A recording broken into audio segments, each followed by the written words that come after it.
3. Go.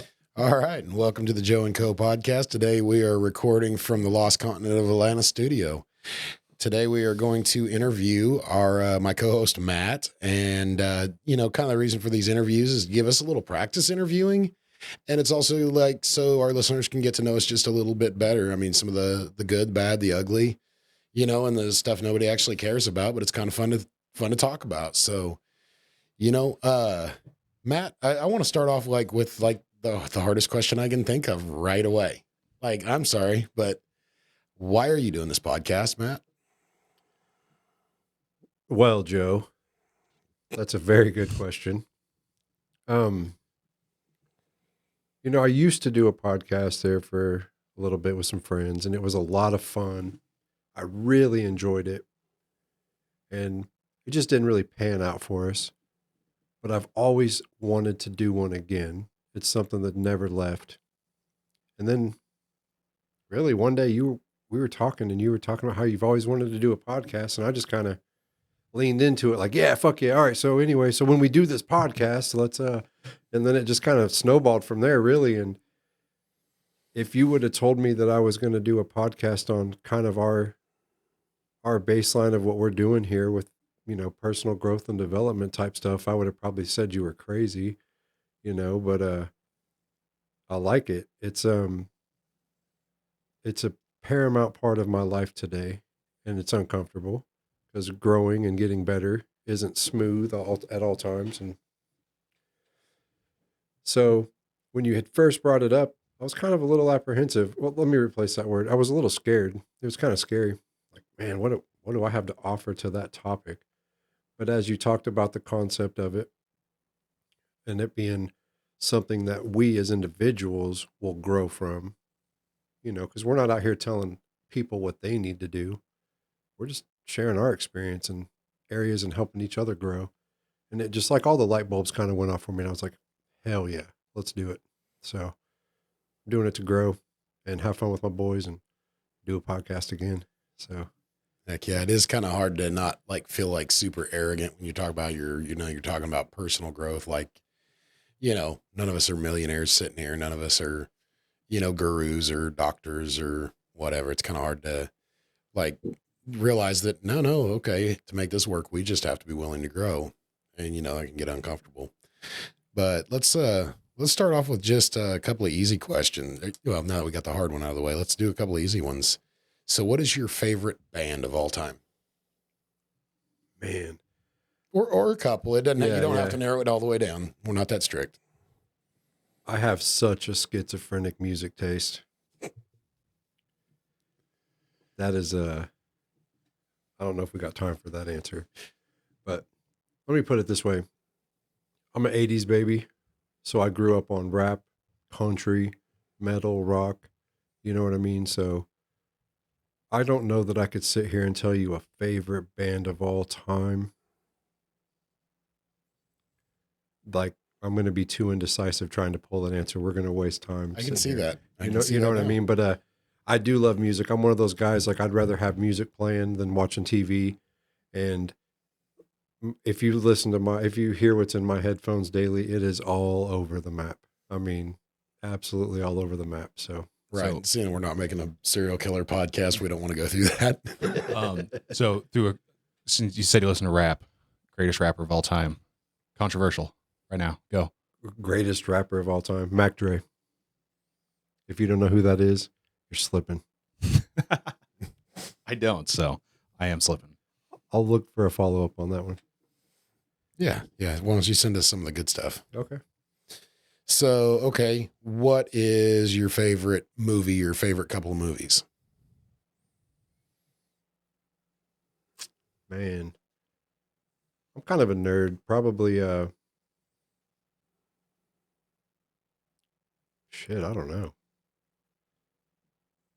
Again, I'll just give you a genre, sci-fi type stuff is my favorite type of stuff, whether it's, horror type movies, from Alien and that kind of stuff, or Star, your classic stuff like Star Wars. I remember watching it when I was a kid and it's kind of core memory. Probably one of my favorite shows of all time is X-Files. You It's know, a solid show. It's a solid favorite. Yeah. And then that kind of reminds me of like The Sopranos. That's another one. I could rewatch that anytime and it doesn't get old, even though I've seen it countless times. So Right on. So that leads the obvious sci-fi question: which team? Star Wars, Star Trek. Which team? man, if I had to pick one, it's Star Trek, just because I've always liked it more.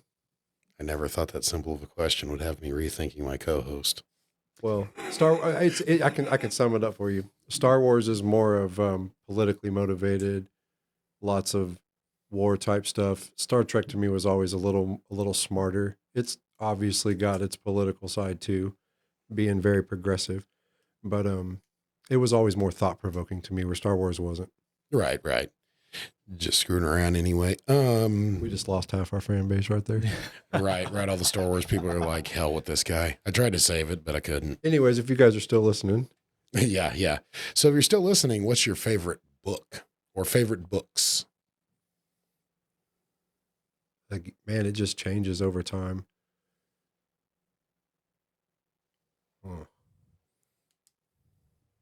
What was the first one that hit your head? When I asked the question, what's the first one that came to your mind? Chronicles of Narnia.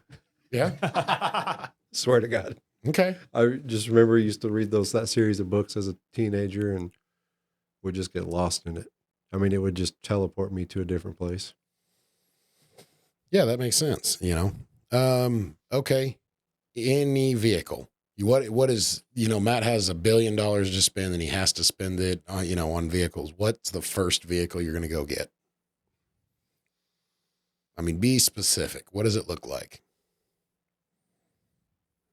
Man.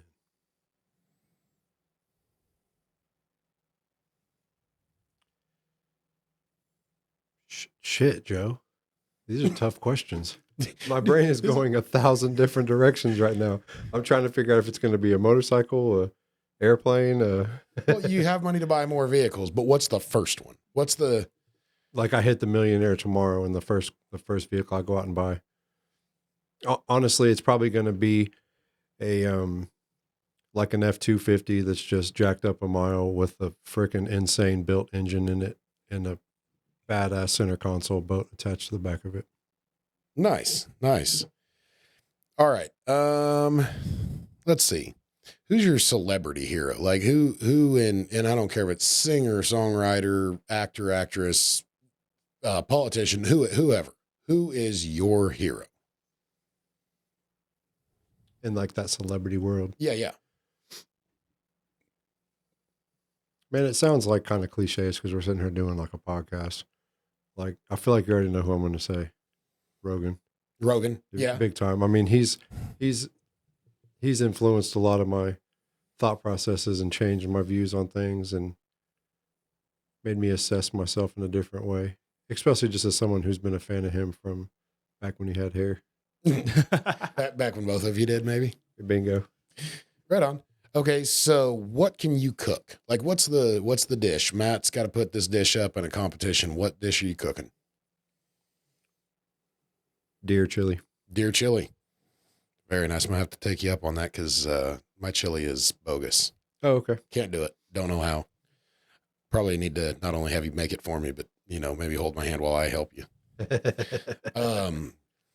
So I think we may have already got the answer right away, with a couple questions back, but who, we're going to have guests on this podcast. We're going to interview people. Who would be your ultimate guest? They can like, who do you want to sit and have dinner with? But instead, who could you have on the podcast and they could be living, dead, anybody?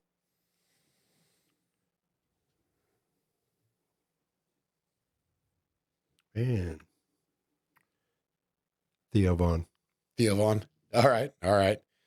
Staying with the, you're a podcast nerd. Yeah, big time. Yeah.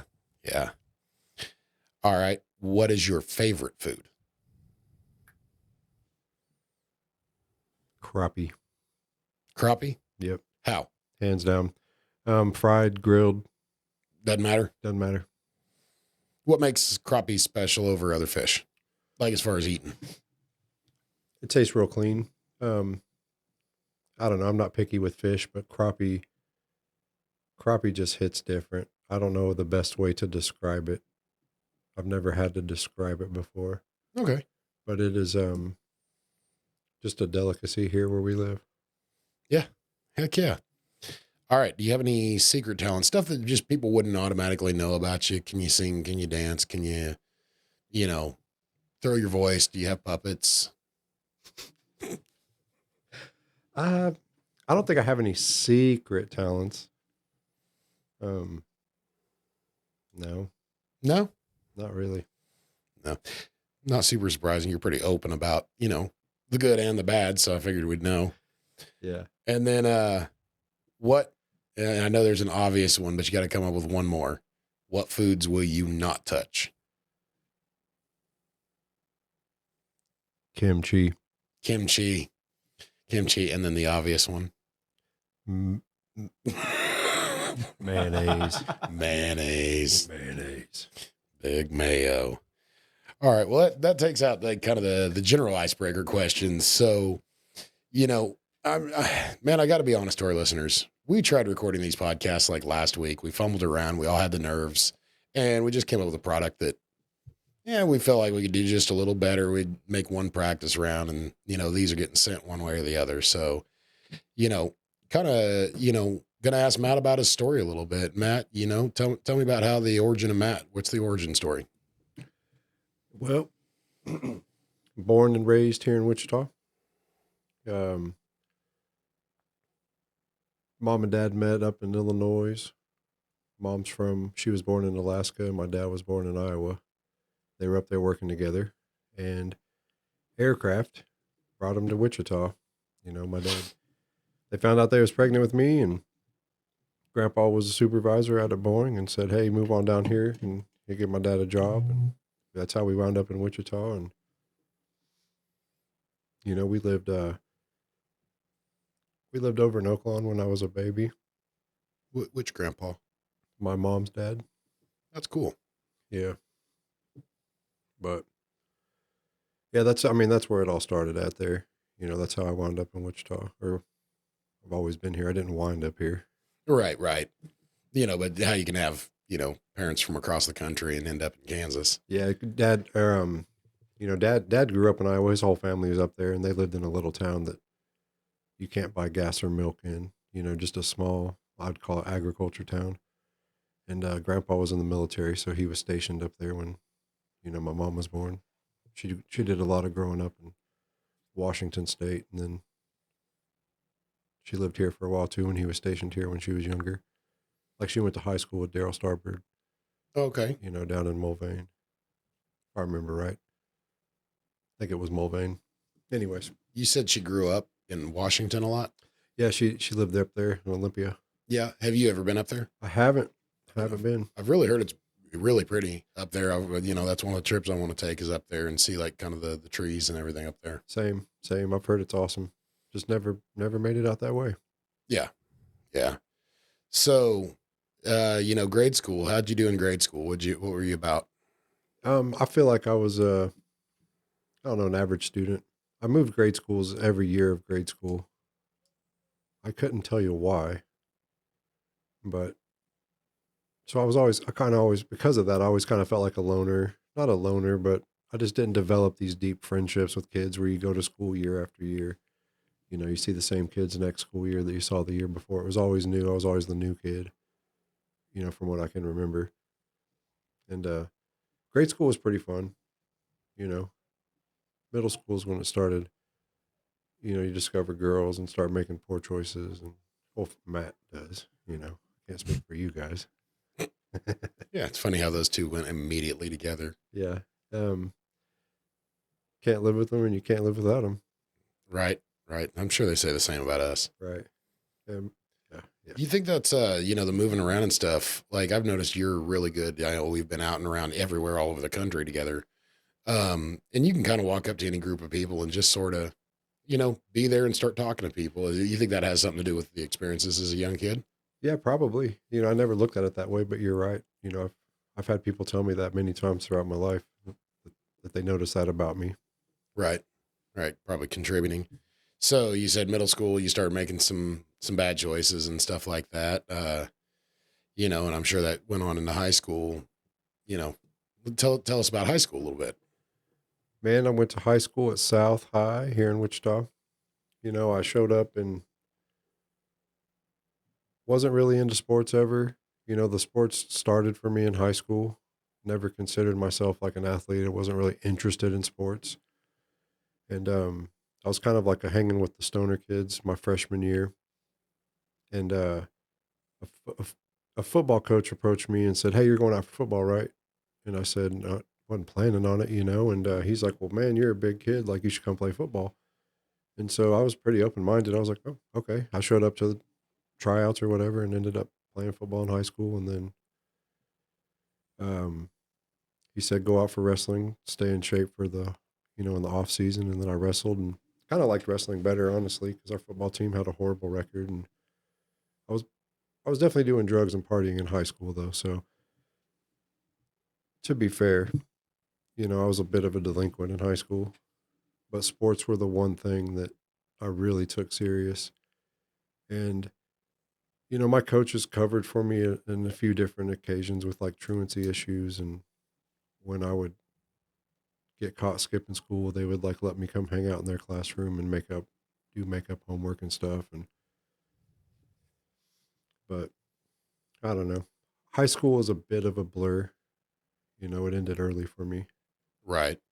So let's circle back to the little bit, but a little bit about sports. Where on the field did you play in football? I was a nose guard and then like a left tackle or right tackle. I don't remember.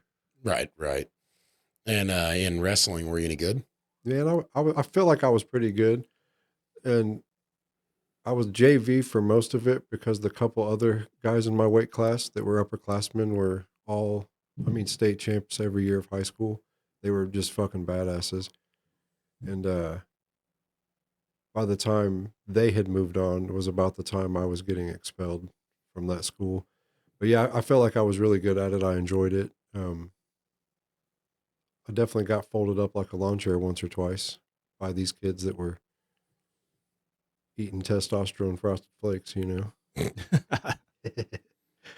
But it was a good time. It was good. It was good for me. Looking back on it, it helped me build some character and have some belief in myself that I probably didn't have before, and really cool coaching staff. And it was just a good experience. Some of my happier memories from high school involve wrestling, going to tournaments and the camaraderie of just getting in there and suffering together. Right. Which is interesting because people wouldn't probably necessarily think of camaraderie when they think of an individual sport like wrestling. I mean, there's still a team there. Yep. So what was what part of the wrestling, what move, what was Matt go to? Where A double leg takedown, man. blast? Yeah, because I'm a big tall guy and I feel like you're not expecting it from me. And double leg takedown, get on top of them, and once I'm on top of you, I'm a big guy. You got to really work to get out. Remember that, ladies. Hey. Just kidding. He's married. We're all married. We're all accounted for. Let's be honest and make our wives feel comfortable with this. Well, that ship kind of sailed a second ago, so we'll circle back. Right. So, all right, you kind of alluded to it, you got expelled. Tell us that couple of years, that sequence, what went down? Just criminal activity with my friends, and then just not going to school. Like a lot of us kids on the South Side, mom and dad both worked full-time jobs. A lot of us, some of our parents worked 2 jobs for a long time, including mine. And so we were like left to our own devices a lot, and then you get to high school and you're supposed to be responsible, and, we can play the part and you get yourself off to school, but we wouldn't go to school. We'd all hang out at someone's house whose parents were also at work, and, girls and drugs and all that good stuff. But I ultimately got expelled for truancy. That's what it boiled down to. I just quit showing up. Right. And then you went over to probably an alternative school. Yeah, they let me go to Metro Meridian for what would have been my senior year, and I made it a couple months and ended up getting expelled from there for some very circumstantial stuff that, like, 37 kids got expelled the same day because of me, allegedly. Allegedly. Right. Like, I don't see how it was my fault directly, but, you know, they were grasping for maybe straws. we should dig in there. I mean, I'm down to it. I'm down to talk about it a little bit. You know, I had a birthday party. I don't remember if I was turning 17 or 18, but you know, because of the drug stuff, we had some friends. I had some friends that were strippers. They worked at Jezebel's. They were a little bit older than me. You know, at this point in time, you know, parents are divorced, so like that goes sometimes. They meet new people and they're doing things with new people. And I don't remember. One of my parents was out of town for the weekend and was like, "It'd be good here, right? You know, don't fucking get in any trouble, don't cause a ruckus." And I have this big ass party. I mean, I'm talking for 5 city blocks in both directions. There wasn't an empty curb on the street. I mean, it was insane. And this was like the time of, you know, digital cameras, and you had to take them to Walgreens to get the pictures off of them and to get them printed. And anyways, there was no social media back then, but there was a website called Car Domain, and you would go on there and talk about your car mods. And we were all into the rice burners back then, you know, and so we all had one. And so it was kind of like the classic, a folder inside of a folder inside of a folder deal. And we had uploaded all these pictures, you know, of the party. And in several of the pictures, there were strippers. And what happened was, for the record, I never was stupid enough to open that website at school. I mean, and so there were a bunch of dumbasses that thought that that would be a good idea. And so one little dumb fuck got caught with it open, and the teacher saw it. So they do this deal, and they start looking online to see who all went to that website. Well, 36 other fucking kids did the same thing. Long story short, they all get expelled for it. But then why did Matt get expelled? That doesn't make any sense, right? You know, and so it ended up, there was like, police got involved. You know, they thought that these girls were underage. They weren't. And they did a whole ass investigation and deemed that no, there wasn't anything illegal happening besides the minors in possession of alcohol. And so they basically just expelled me on principle, which I still to this, I mean, my mom tried to fight it. Like, what are we going to do? We're just fucking poor working class folks, you know? But we decided it would be best for me to just go get my GED at that point, you know? And still I've had people come up to me to this day to be like, "Oh shit, man, you remember that?" Like, yeah, I remember it, you know, whatever. It's not a happy memory. It's kind of it's just part of the story that led to me getting sober, kind of thing, you know? It's all like, "Oh yeah, okay, that checks out. Yep. Right. I've been a bit of a problem for a long time, you know, but still think it's kind of silly that I got expelled over it." But Right. It's a valuable life lesson, though. You're judged by those you're around. yeah, dude, and it was reckless and it was stupid. And you know, people are like, "Man, why you take pictures? Like, you should have just like not done that." And like, yeah, you're right, but like, fast forward to now. Right. We all know that now. Well, everybody documents everything nowadays. You know what I mean? Yeah, I mean, Nowadays, I could probably get paid for doing something like that. Yeah. Probably. You know what I mean? Like, anyways, but just I would say typical teenage boy shit, but I don't think it's so typical. Right. Right. Typical of probably the people you're around. Correct. Yeah.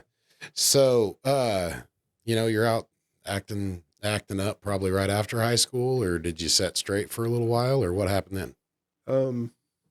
I stopped getting in trouble. You know what I mean? But I was still engaged in activities that could have ended very poorly for me had I gotten caught up in that stuff. And but you know, no, like a lot of those habits didn't change. But you know, at the end of the day, my baseline is I'm a hard worker, I'm a reliable person. So I got my GED and entered the workforce, and just really been doing that part ever since. Right. So when you entered the workforce, where'd you go first? I think I started working at Sears with a friend doing like commission sales. Commission sales like door to door? No, or- like at the department store. You know, we had like an hourly rate, but then you got commission on top of it based on what you sold. Oh, like selling like appliances and stuff. Yeah, I was in shoes, but yeah. Yeah, I didn't know that about you. Like you don't, at least I don't realize you have like a closet full of shoes.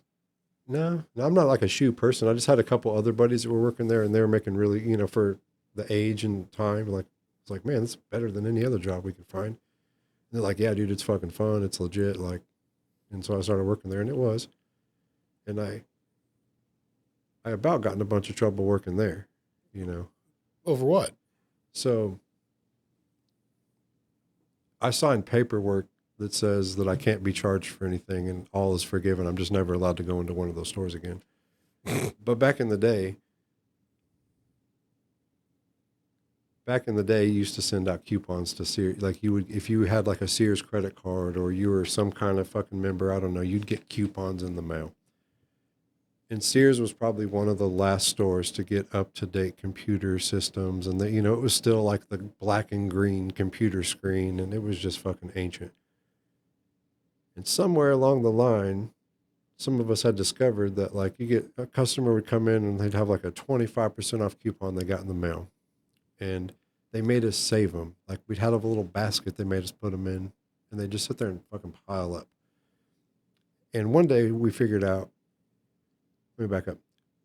One day I figured out you scan it twice, well, it just keeps taking 25% off of whatever the total was that showed up on the screen, right? And so we were like, oh shit, like that's crazy. And it was like no big deal at first. Like we'd come in there and buy a pair of, you know, $150 work boots and then beep, beep, beep, beep, beep. Oh, it's total's $20, sir. And we'd sell each other, you know, shoes but like me, I gotta like push everything to the limit. And there's always an extra buck to be made or some kind. That was like how my brain worked. Like, what's the next like scam I can run or how I can make an extra buck off of this kind of deal. And so it got out of hand. And I was being more calculated about it. And anyways, I got a job at True Green Kimlon. Put in my 2 weeks notice. No big deal. No one ever said a word to us. We never got caught, kind of deal. And I remember this day. I'll never forget it. I don't know why I remember it, but it was my last day of work. There was my last shift. My dad had called me and he's like, hey, I'm in the area. You want to go grab some lunch? I'm like, yeah, I'm about to be off work here. Meet me at the mall, you know? And I go to walk out, like clock out for the last time, say goodbyes to everybody. And I go to walk out and these two people pop out from behind a clothing rack and they're like, hey, we need you to come with us. And they're wearing regular ass clothes. I've never seen them in my life before. And I'm like, what? Like, fuck away from me, you know? What are you talking about? And they're like, no, like we're with loss prevention for the company. We need you to come sign some papers before you leave. And I'm like, oh, okay. Hey, Dad, I'll catch you up. I'll be right back. They take me back in this little back room.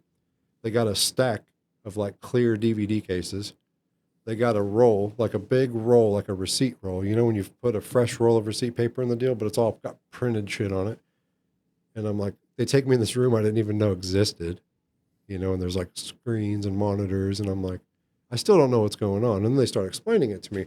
They're like, yeah, we know the little scam you got going on with the coupons. And so we're not going to press any charges, but we need you to sign some paperwork, you know, and blah, blah, blah. It's my personal opinion they didn't press charges because it's their broken fucking system. And we were fucking dumb teenagers. Like, I didn't know I wasn't supposed to do that. What are you talking about? You know what I mean? Fix your computers or something. Obviously, that's retarded to look at it that way, but so they tell me they've got every transaction I ever did. And I don't even, part of me doesn't even believe them. Like their technology there was so ancient. I'm just thinking they picked up on it, obviously. Because there was people that would come up there and spend hundreds of dollars, probably more than that, and then pay me cash, you know. And I had several, anyways, if they knew the whole time, they would have shut that shit down a while ago. You know what I'm saying? Like if they really knew, they would have shut that down a while ago. But I sign all the paperwork and everything, and I go to leave, and they're like, "Tell all your fucking friends to stop doing it. Like, we know about it, so tell them all to stop doing it." And I'm like, "Oh, it was just me. I don't know what you're talking about. Like, they're not doing it. It was literally just me." And they're like, "Bullshit. Just give them a heads up."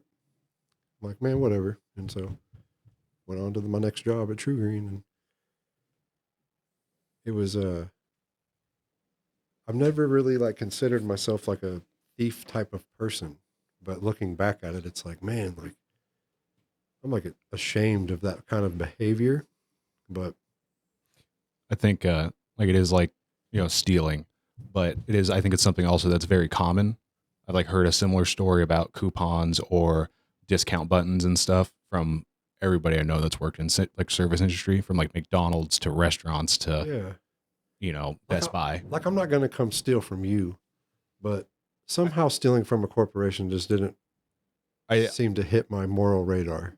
Yeah, I think they just, I think that it skips your moral radar because you don't see the money, Right. like you don't see the item getting stolen, so Yeah. it doesn't exist. And I'm not condoning what I did. I feel awful about it. I would never do that again. But No, but I think that's why when you're a teenager, you can skip over it, and that's what it was. I mean, we were teenagers. Like I was a teenager. and that's probably why they didn't charge you with anything.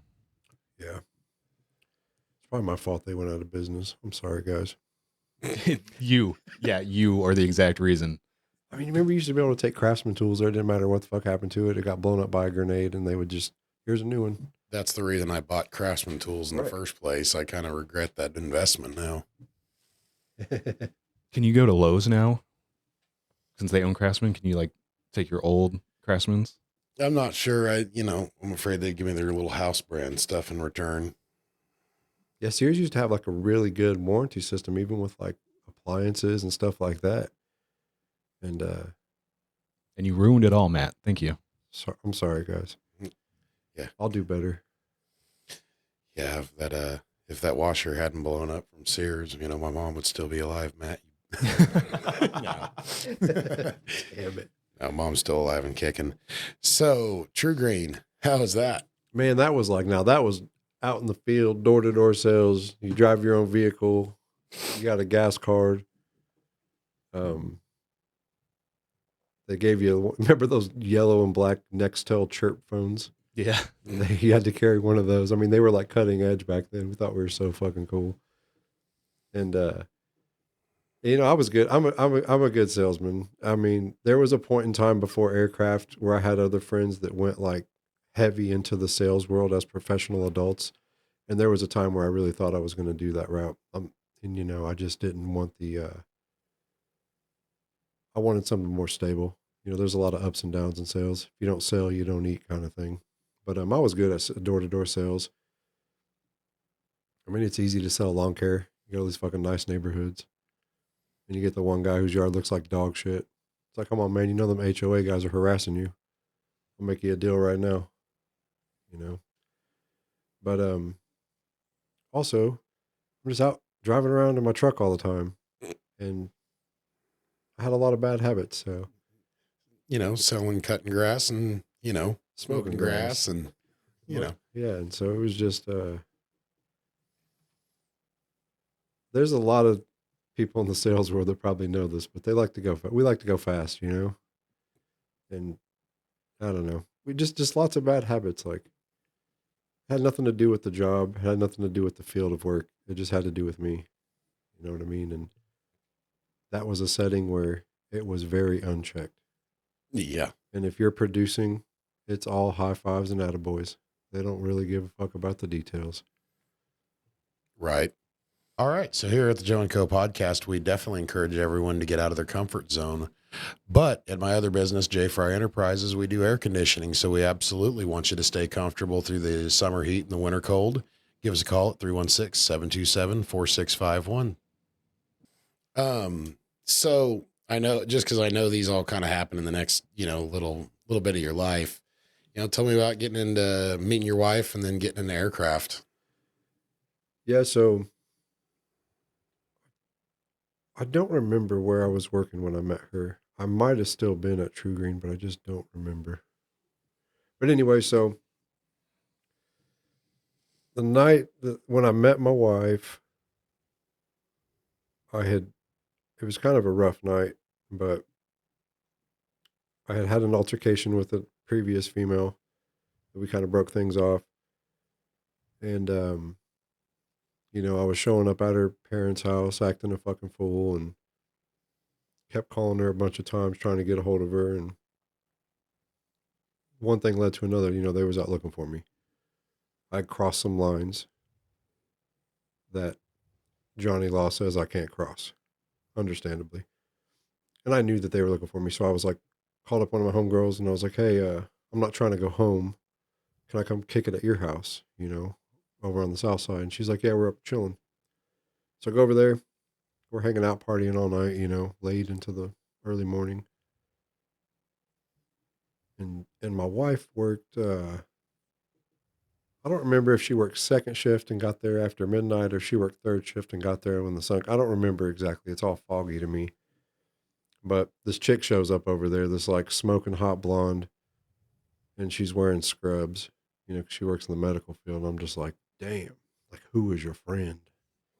And we hang out and have fun. Me being Mr. fucking comedian, I'm carrying on and having a good time. And she goes to leave, and I run out the door after her, and I give her my number because I'm like just Mr. Confidence.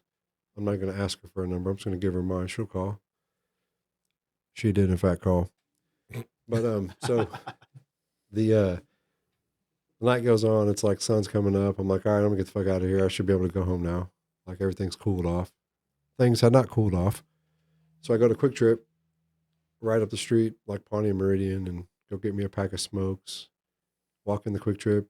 Not a fucking single car in the parking lot. Walk out of the Quick Trip. There's like 5 cars, and they're all cop cars. They're like semicircled around my truck. And they tell me, I don't know why they did this, but they're like, hey, just get in your truck, sit tight. I'm like, okay. So I get in my truck. And I'm pretty sure I was under the influence at that point. I had been previously, I might have sobered up a little bit. I wasn't drinking, but I don't know. Anyways, I don't need to go into details. I get arrested. It was a rough apprehension. I got my glasses back the next day. My pride was hurt. And to be fair, I deserved every bit of it. There was nothing unwarranted that happened to me that night. The nail that sticks out gets hammered. So, but that's the only time I've ever really been arrested and spent the night in jail. And I was able to do diversion. I was 18. I did diversion. All the charges got dropped. It was funny because they found a weed pipe in my truck. There was some residue in it. I got charged with it. But there was also a little baggie with 8 balls printed all over it. It was full of pills. And a couple other baggies with stuff in it. Those were still there when my dad took me to get my truck the next morning in the Quick Trip parking lot. And they were in the same location as the weed pipe, so I don't know. To be fair, they were all pretty fired up when the whole thing happened, so maybe they missed it. I don't know. Yeah, got them excited and they missed some things. But not one of my proudest moments. I mean, I used to think back then like being like bad was cool or something, and it's not. Right.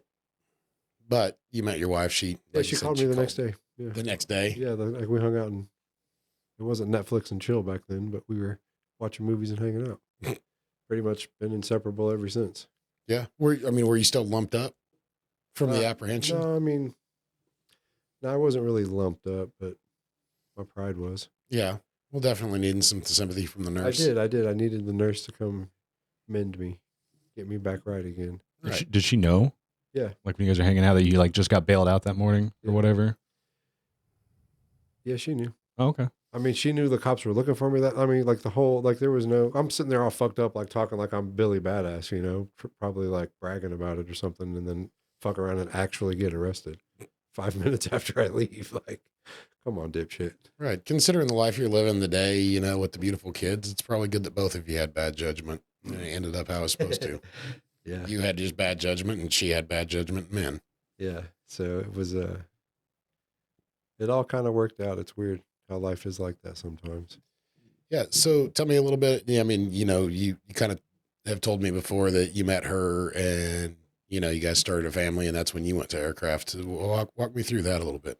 Yeah. So, well, the kids came way, way later, but after I'd met her, you know how it is. Like, I, I I think I just wanted to straighten up a little bit, and I was tired of the ups and downs of the sales. I mean, it's just exhausting getting fucked up all day long selling stuff, and it was just a cycle that I was like trying to get a little bit out of.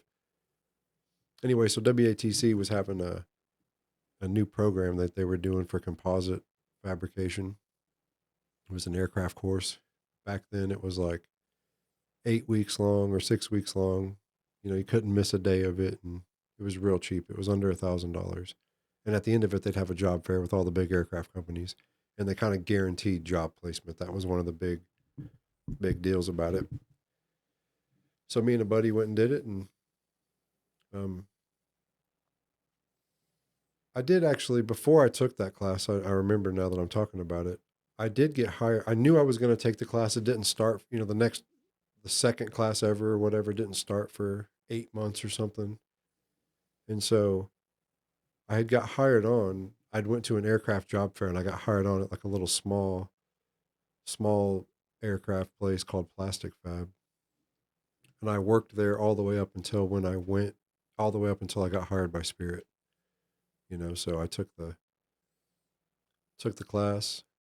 Spirit offered me a job, but then my start date wasn't for like 6 months, something crazy. I mean, that's how they are, it seems like. But 2008 in January is when I very first started at Spirit. And, you know, we bought a house and just kind of did our thing for a long time. Yeah. Yeah. How long was it just the two of you before your daughter? Probably like 7 or 8 years. Oh, wow. Yeah. I mean, we had tried a couple times and we had tried several times. I mean, we've been trying to have kids for a while. There was like a miscarriage in there and just kind of like give up on it, you know, kind of just like, fuck, it is what it is. If it happens, it happens. And then it happens. Right. Right. When you're just like, whatever. Yeah. Yep. It happened. And then, yep. Then had my daughter. Yeah. And how did you guys, so I know it's like a common thing with couples. How did you guys come up with the names? Like, I'm not going to name your kids on the air, you can Yeah. if you care to, but what was the process? Were they named after people or? Yeah. For us, they weren't named after anybody, just, looking at baby names on the internet. You know, I think there might have even been like a baby name book at some point, and you just start making a list and start narrowing it down. You know, nothing too nothing too complicated.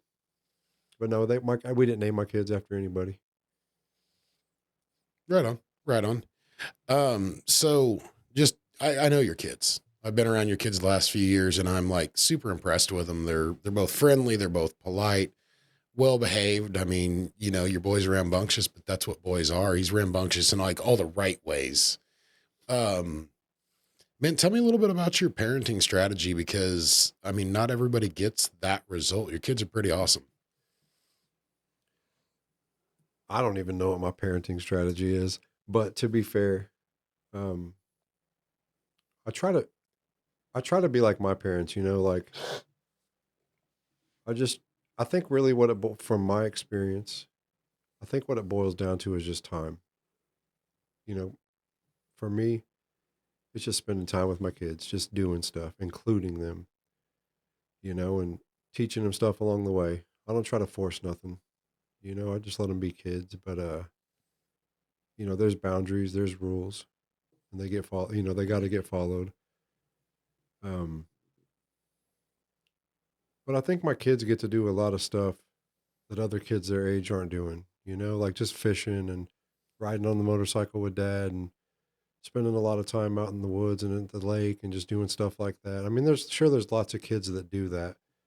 But when they go to school and talk about some of the stuff they do on nights and weekends, you know, their friends are always impressed. And I mean, it's funny, no one's ever asked me what the strategy is, and I don't know that I can answer that. But I think it just has to do with being present and just spending time with them and teaching them things, not trying to force them in any certain direction. but just being present and doing fun stuff, man. Do you have any like parenting tips or like parenting things you avoid? Like you're like, I purposely don't do this thing. Um, you know, before I got sober, now that I'm sober, is like really coming off of baseline, like watching, like with my temper or my tone of voice, or just really watching that. They're just kids. There's not any reason why I need to get angry. And I'm not saying I'm perfect at it, but I don't want to dim their shine. You know what I mean? And I think some of us have experienced in life, like how the world can kind of just dim that shine off of you. And parenting's not easy, and there's not an exact playbook to it. And I think that I've learned that if I let my personal shit bleed into my interaction with my kids, it could have a negative effect on them. And I try to very consciously avoid that kind of deal. And there's a lot of stuff today that there's just not a lot of negative stuff happening to bleed into it, but it can happen, and things crop up throughout the year that are stressful. And I try to not let that stress get to my kids via me, and but like I said, it sounds good to sit here and say it. I'm not perfect. Nobody is. But yeah.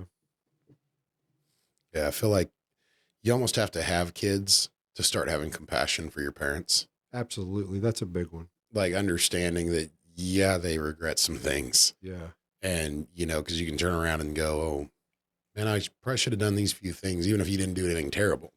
Yeah. Just, man, I would have adjusted a few of these things and probably, kids would have had a better outcome or a better experience, I guess. Yeah. And you know, I used to hold like resentment or grudge to my parents, from them getting divorced and just you name it. It was poor me. It was like a pity party for a lot of years of my life. Even if that thought wasn't at the surface, I can look back and see that that's exactly what it was, what I was doing. And today, man, like I had really awesome parents, it's hard fucking being out here in this world and raising kids and working full time all the time. It's tough. It's not easy. And they were doing the best they could with what the tools they had, man, just like we're doing, just like we're all doing the best we can with the tools we have. And man, there's just a lot of compassion that I have for my parents today that being out there in active addiction, if you will, I just didn't even consider a possibility. It was just poor me, but it's hard. Got to forgive your parents, man. Right. Right. And starting accepting your own, your own actions and your own outcomes are become yours. Exactly. Very quickly after you become an adult. Exactly. And it took me a long time to accept that and put that into practice. And,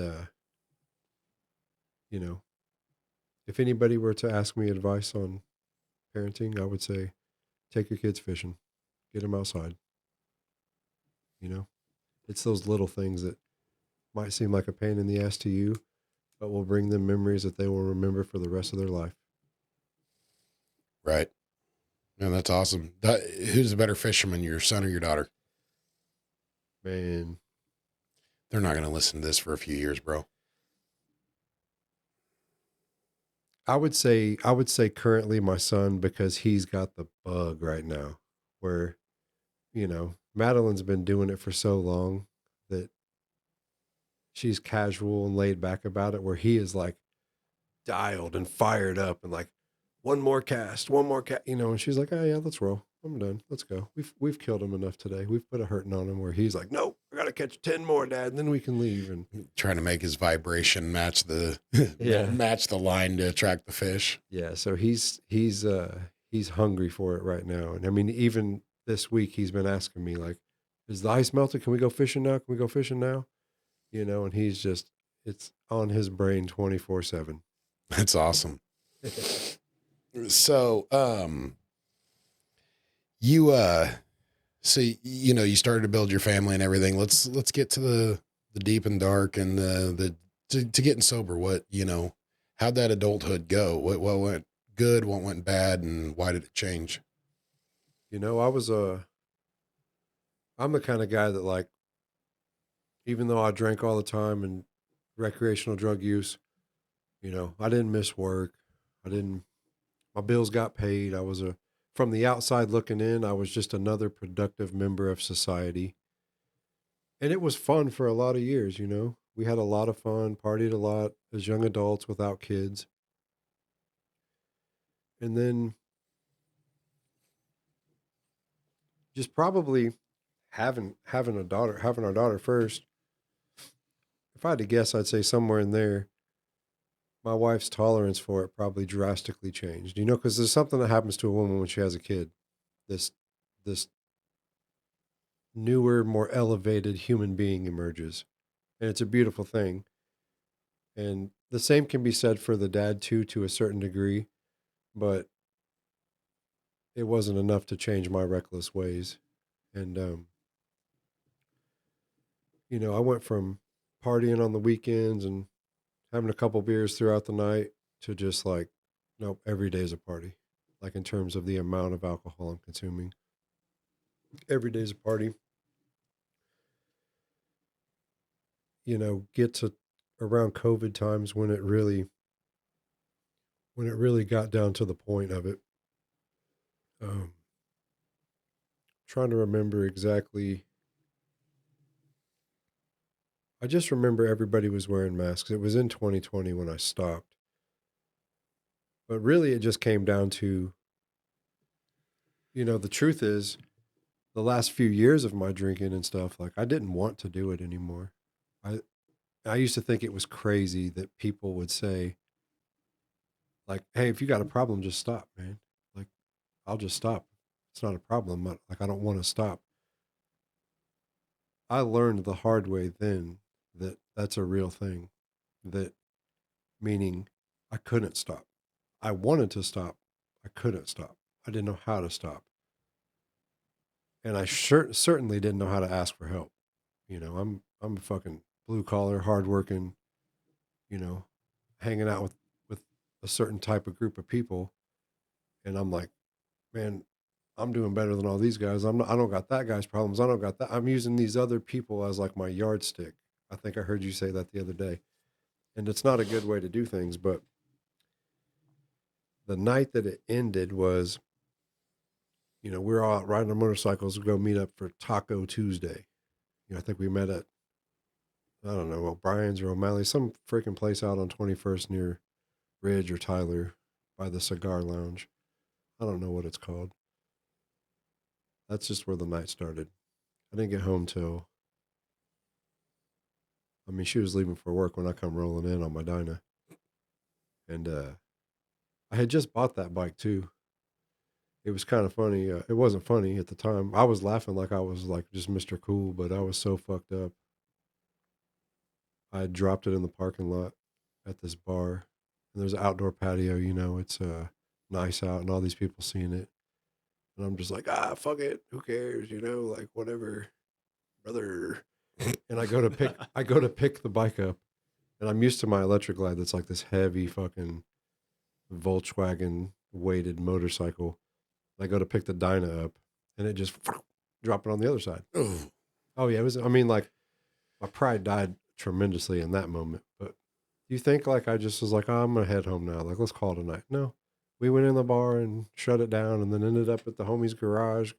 I mean, the night did not end. We're like in his garage doing lines and drinking, and we got like the come along hook to the tree, and we're like straightening my handlebars back out. And I mean, it's just like, come on, bro. At some point, like, there's all these red flags here, Matt. Like, but no, I'm just in this vicious cycle, dude. And it's all fun and games. Anyways, I get home that morning. She's like, nah, like, I'm done. I'm fucking done. Like, you need to get help, bro. And I'm like, I agree. Like, where do I do that at? You know a guy? You know? And as So I reach out to a place here in town and explain to them my situation, and they get me fixed up, man. They get me on the right track. I stopped drinking that day. You know, that was my still to this day. That's the last day I drank or did any kind of, let's call it hard drugs, anything besides weed. You know, that was it. That's been 4.5 years ago, and so then I just started realizing that first year just how trapped I was, man, and how fucking used to it I had got, just used to the misery, and start realizing some of the damage I had caused around me, especially with my wife, you know, and because I'm not present for none of that. And I got a daughter that's, now too, and she'd seen some fucking shit, it's like, it makes me sad to think about it. There's stuff that my son's never seen. And there's stuff my daughter's seen that, I don't know how that's going to affect her throughout her life. I don't even know if she remembers some of it. Who knows? I try not to dwell on it. But yeah, that's how that journey started. Yeah. Yeah, that's rough. Yeah, it was it is, man. And so many people I've worked with over the years and been friends, like it's just normal. Like that stuff was just normal, man. We tend to I tend to gravitate to people that are like doing the same shit I'm doing, you know. Right. Well, I mean, and I know from, a loved one in my life that, crazy cat ladies that got 20 cats in their house and their house is covered in feces. It's normal to them. Yep. That's disgusting. But yeah. Our way of life, the way we live individually makes sense to us. It's normal. It's kind of hard. It takes, kind of a wake up call and, oh, well, yeah, this doesn't look normal compared to everybody else. Yeah, man. I wanted off that crazy train for a long time, but didn't have like the willingness to ask for help or to say, hey, I need help. Like I'm stuck here. Like someone help me. It was like I just had to wait until I got that ultimatum, I guess. And that's all for me. That's all it took. That's what it took for me to get started on this path. Yeah. Yeah. So, from there, I mean, we kind of met right about then. I can't say like we didn't not hit it off, but we didn't like make best buddies right away. And then you moved to Oklahoma to go like build boats or something. Yeah. So COVID hits, it just fucking tears through the aircraft industry in Wichita, and they start laying a bunch of people off. And we're all on first shift, me and all my coworkers. We're all sitting right about 14 years seniority, which everybody knows out at Spirit. You got to most of the time, you got to get quite a bit of years under your belt before you get to go to first shift. You spend a long time on second, which I did. I spent a decade on second shift. And they bring in all these these guys that have like 17 years, and they're like, "Hey, you got a week to train them," something like that, and then you guys are all going back to second, And I'm like, "Fuck, I'm sober now, so I'm thinking clearer." But I'm just like, no, like unacceptable. Like I can't. This isn't going to work for me. I'm not telling them that. I'm just thinking to myself, like, it's time to figure out my next move. What am I going to do here? Because I can't sit there and fucking bitch and moan about it and be mad at the company. It is what it is. I'm just a number on a piece of paper to them. That's okay. I accept that. As long as that direct deposit comes on time, I'm not going to push back too hard, But, I talked to the wife and she's like, find a different job. There's got to be other jobs out there. So I start looking and I quickly realize there's nothing locally that's going to pay me what I'm getting paid at Spirit. So I'm not really interested in taking a big pay cut and moving backwards. And so I start looking out of state. Somebody said, man, if you move, like there's other areas that don't have the same talent pool to pull from that would pay good money for people with your experience. So I start looking out of town and, sure enough, I start seeing a lot of good job leads that some of them are making more than what I was making at the time. And this company out in Arkansas in Bentonville, they build airplanes. solid carbon fiber made by hand. They're badass. But they offered me a job as a supervisor over the composite production side. And so, my mom lives on the lake. She had bought my grandpa's house when he passed away. And then the place she was staying in, which is basically right next door, it was already paid off and stuff. So it's still there. It's still in the family place we stay at when we go to the lake. Mom's like, why don't you just move in there? And I'm like, yeah, that's not a bad idea. And, so it's like an hour drive to get to work, which beats second shift. Yeah. And then I'm not doing manual labor anymore. I'm like dressing nice, running a department, teaching kids, young guys, teaching these people like what I learned at the big company. That's part of the draw for me was I came from a place that what you would consider like the industry standard for how to fabricate composite stuff. And so that's why they were real interested in me. And so I was able to show them a lot of tips and tricks to save time and to improve quality in areas that they just didn't quite have nailed down, And it was a good deal for a while, but there was just some things with the way that company was ran and a lot of gray areas. And when you're dealing with the FAA, you don't operate in gray areas. They'll send you to prison. I mean, no joke. So I started looking again, and that's when the boat factory came up. And that was over in Oklahoma, about the same amount of distance away, about an hour drive.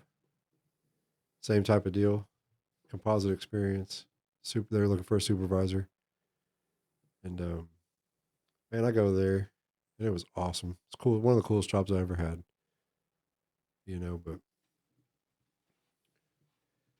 somewhere along the line, I guess it's worth mentioning, when I was in Oklahoma, they got legal weed there, they got medical. You can get your medical card there, and then just fucking go to the store, and it's like being at Willy Wonka's factory, bro. It's crazy. So I get my weed card. I convince myself. I learned all these things about staying sober and recovery, and I crossed the Kansas state line to move to Oklahoma, and I just leave all that shit behind. I didn't start drinking again. I didn't start doing any other drugs, but after a few months of living down there, I don't remember exactly how long, but after a few months living down there, I'd convinced myself that, it's fine. It's just weed, I romanticize weed. It's something that at that point in time, I didn't consider a negative thing for me. Right. It's natural. Yeah. And Rogan says it's good. Exactly. So I get my medical card, and I'm, back to I'm back in the cycle again. It took me a while to realize it, but I'm back in the cycle again. It's got control of me. I don't have control of it. I'm pretty much consuming cannabis all day, all night. I mean, if I'm awake, I'm consuming it in one form or another. And so living out there was awesome. We're living on the lake. Just fishing is amazing. Just deer everywhere. You're in the woods. I mean, you got to drive 40 minutes to go to the gas station or get some milk or something like that. Love it. But I'm isolated. There's not a lot of social interaction for the kids. There's not a lot of social interaction for us. A lot of the people that live on that lake are retired. You know what I mean? So we're just isolated. So my wife was just, bless her heart. She gave it a shot, but it wasn't for her. She was like, I'm over this. Like, let's move back to Wichita. However long it takes, start looking for a job. Like, let's move back.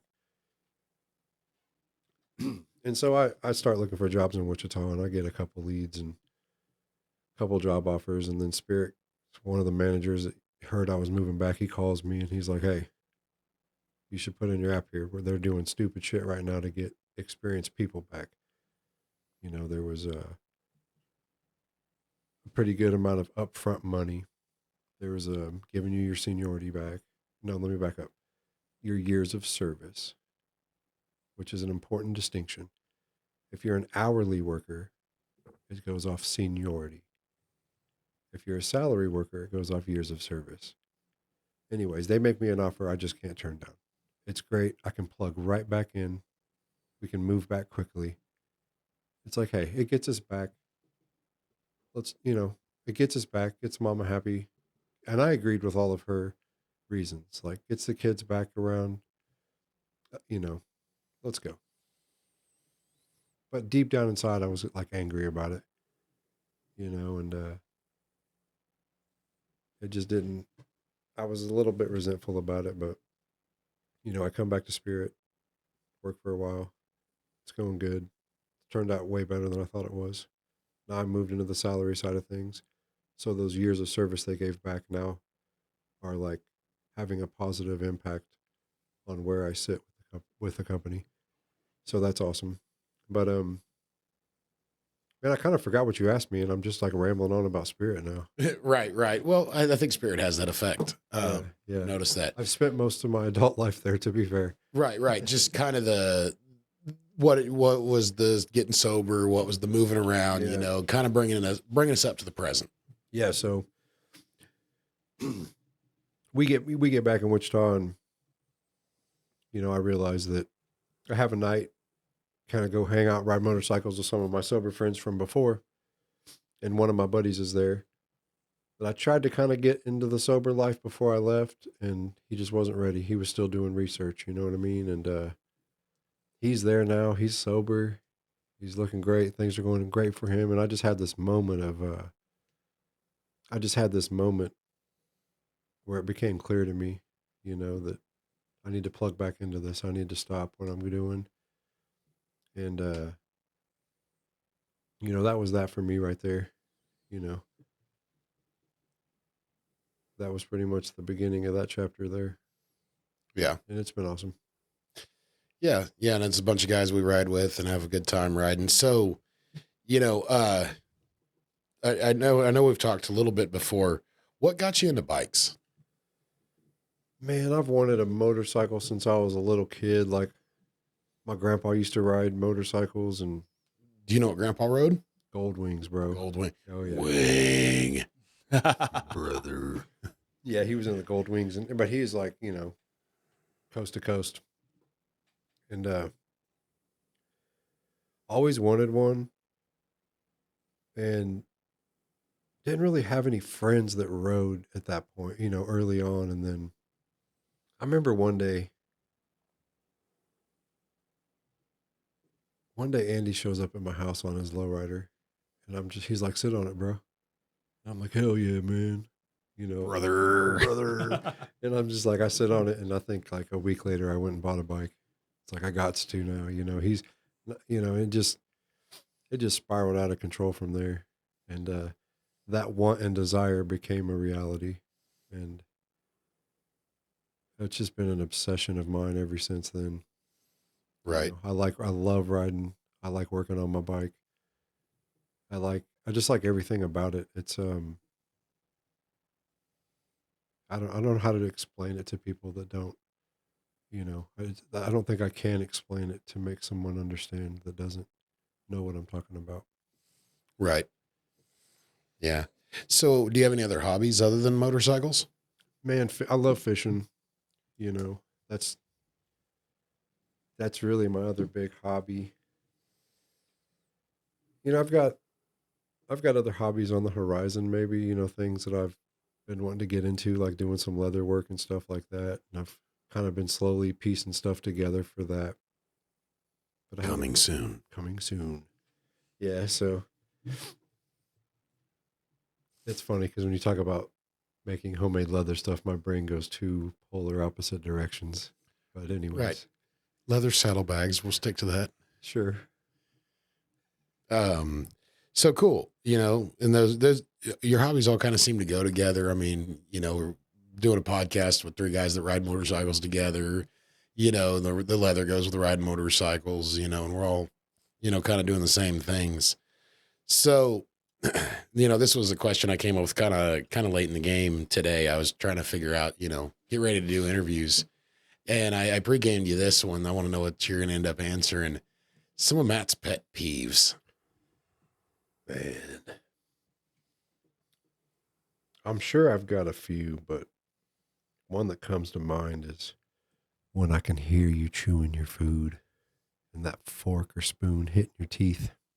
Makes my blood boil. I don't know what it is. It's it absolutely drives me insane. Yeah.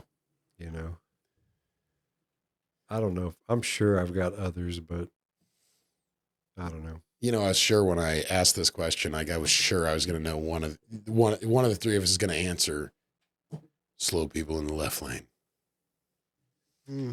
Yeah, I mean but I think that's not like a pet peeve. They're bad people. It's just infuriating. Yeah, it's just like, you pet peeve at people who, arsonists, because I mean that's like the level of going slow in the left lane. You're basically just you're trying to cause a car wreck. Are you talking like if I'm in my cage, I'm a pretty mellow driver. Like I'll set my cruise and go to speed control and stay in the right lane. I'm not out there just like passing people and trying to get there in a hurry.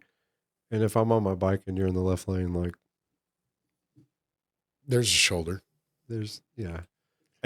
I have I think mine's just like, if you're in the left lane, like I'm just gonna go my speed and be tailgating you until you move. Yeah, exactly. I don't get wound up over traffic, man. Unless you try to kill me, then it might change a little bit, but right. Well, cool. I think this was compared to the three we scrapped, I think this was a much better interview, man. Awesome. Do you have any Brandon, do you have any other questions? Your hobby, you like fishing. What's your go-to fishing setup? And where? I like a 1-piece medium heavy. I'm talking catfishing. I like a 1-piece medium heavy with an open face reel. I run braid. I mean, I run mono too, but I've got braid on all my lines right now. Depends the conditions I'm fishing for that, but I fish at Lincoln Street Dam. Lincoln Street Dam. Yep. No, you don't. I can see your smile. You have teeth. I'll show you plenty of Photoshop pictures of me holding fish in front of Lincoln Street. You have all your teeth. You don't fish there. We're gonna have some angry responses from people that hear that. Yeah, and the people that know me are gonna be like, "He's lying." Yeah. Yeah. So if you want to do some back research on Matt, I don't know that any new episodes are forthcoming, but he did have a podcast for a while. You guys released a few episodes. Yeah, 40 or so. That's more than a few. Yeah. What was our market research? Most of them are dead after 20 or something. So yeah, something very low. Yeah, like 5 or 10. So I'd say that's like a screaming success story. What was the name of the podcast? Big Worms Honey Hole, and we just talked about fishing and outdoor stuff. Yeah, yeah, and that was before you got on the straight and narrow and yeah. So take that into account, folks. I don't know if it's I haven't listened to it. Is it kid appropriate? That's a no. Probably not. That's a no. I don't know. More than likely, if you have to think about it, you didn't. I know there was a few there towards the end where I was like obliterated, hammered on them. And it's like I tried to re-listen to them and was like, oh my God. But and I quit paying for the hosting, so I don't even think that they're available to listen to anymore. Except some super fans that have them downloaded and saved. Yeah, it could be. They got it like saved up. Yeah, they watch that stuff back and they just wish Matt would come back. Yeah. I'm back. I'm trying to ping his phone, find out where he's actually fishing at. Yeah, and my couple buddies that I did it with, they're brothers, but we'll have them on at some point because they're awesome guys, and yeah, it'd be good to hear them talking about personal growth and just their own. Like one of them's in business for himself, and he's got a pretty cool story. So both of them have awesome stories, but you'll be hearing from them soon. All right, Freddie foreboding here. So if that's it, then that is Joe and Co podcast out. See ya.